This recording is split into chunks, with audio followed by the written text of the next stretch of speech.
Hello, Phil here from Wings of Pegasus, and welcome to another analysis video. On the agenda tonight, we have Ozzy Osbourne. More specifically, I'm going to be having a little look at Randy Rhoad, playing some lead guitar here. This is going to be Mr. Crowley. This is from 1981, so let's get these guys up on screen and see how they get on.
So pretty impressive first lead break there by Randy, and the first thing to notice really, when you compare to the other videos that I've done that are around kind of 60s, 70s, 80s as well, you can certainly hear that with Ozzy Osbourne, of course, he's got a lot heavier sound, and yeah, the overdrive is really kind of piled on to get that really thick lead sound.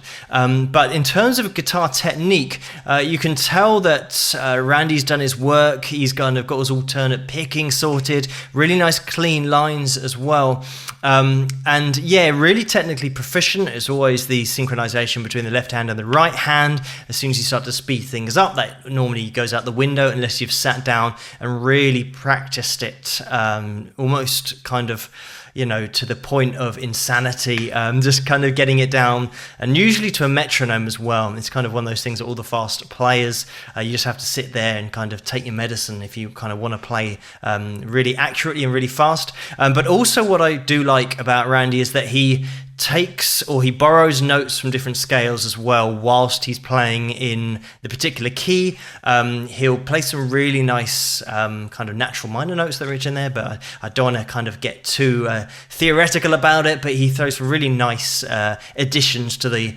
standard scales that you see a lot of players playing. But yeah, really cool first lead break. I'm just going to move it on because we want to take it to the next lead break as well. And then I've got something I want to mention about this video, but we'll watch this bit first.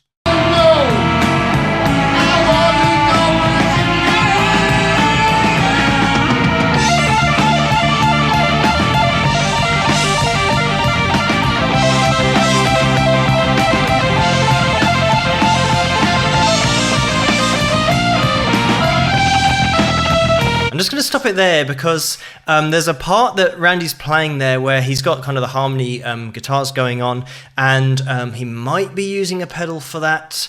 But the only thing is, I'll just take it back a little bit because with the audio, again, this is coming from kind of someone who plays guitar quite a lot, and I teach as well. The audio, there's a definite slide on the main line, and it looks like Randy kind of does it late, and I don't know whether it's a synchronicity issue with the video, but everything else is in time. Watching the drummer, everything's spot on, but just that slide, the guitar does the slide, but Randy doesn't do the slide. Just maybe see if you can spot it when the slide comes in and he kind of plays it a bit late.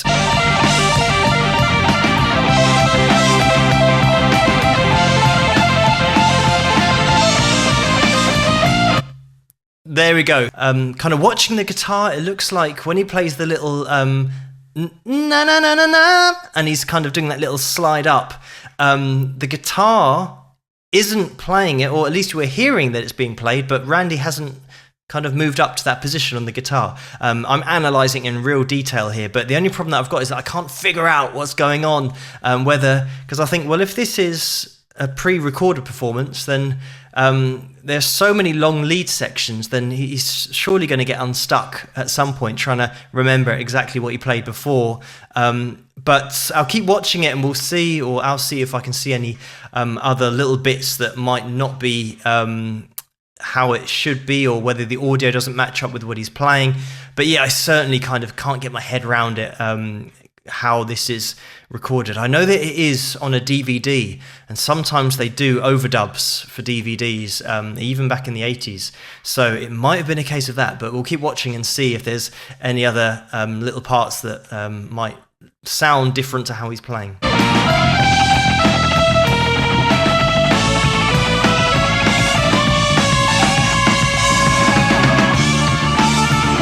Now there was a bit there where the keys keep on running up, the organ, and he's playing something different. So you've got two lines going on, but that was the keys and the guitar. I'm not kind of worried about that, and that's all kind of fine to me.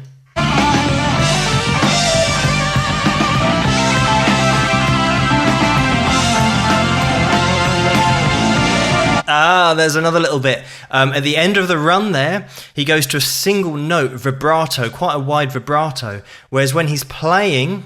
I'll wind it back again. When he's playing, he goes to a bar chord and doesn't do any vibrato, and he's actually late on the bar chord. But see if you can spot it when I play through it.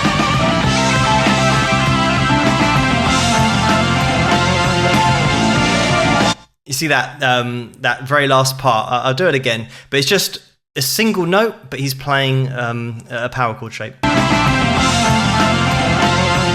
There we go. That last note there is a single noted vibrato, and he's gone to a power chord.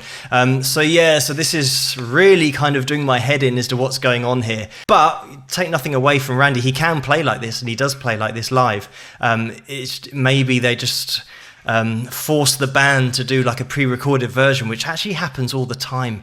Record labels force bands to mime because they want the perfect sounding take for their DVD that they're going to release and try and make as much money as possible. If anyone's got any solutions or any kind of reasons why it might be recorded, or whether it is, or whether we know if it is pre-recorded or not, put that in the comments and let me know, because I really want to kind of figure out what's going on here.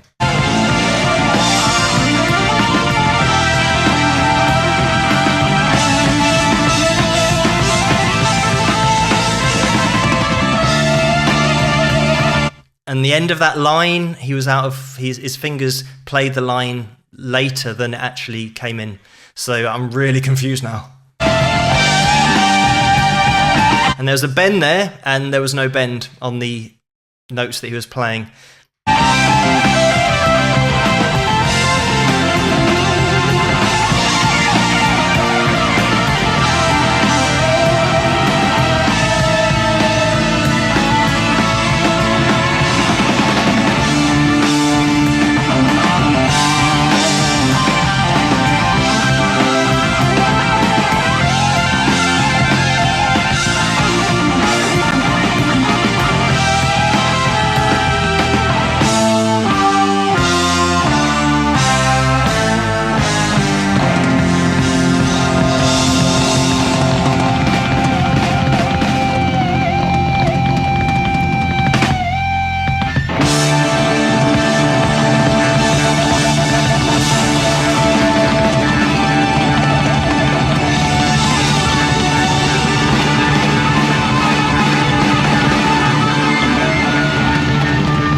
And that was it. So it's one of those things that there's little bits in there I don't really understand it, because the ending as well is so live, and it's really annoying sometimes that record labels and the whole money thing gets in the way of artistry and just letting guys go and play and do what they do, because sometimes a raw live performance has got a feeling and an emotion about it, and it's not exactly the same as the record, and it's got its own unique qualities. But then a record label come in and they say, right, we're going to overdub that, we're going to overdub that, and that bit that was actually really cool and really original musically, we're going to overdub that to get it more like the original recording.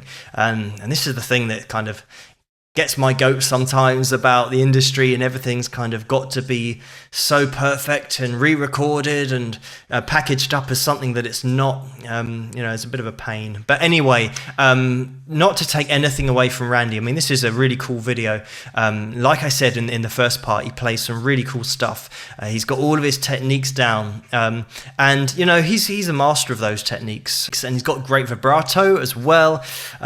Great alternate picking, as I said. Really cool stuff going on with Randy. But yeah, I can't really get my head around what's going on in this video. Let me know what you guys think in the comments. If you know something that I don't, that would be much appreciated.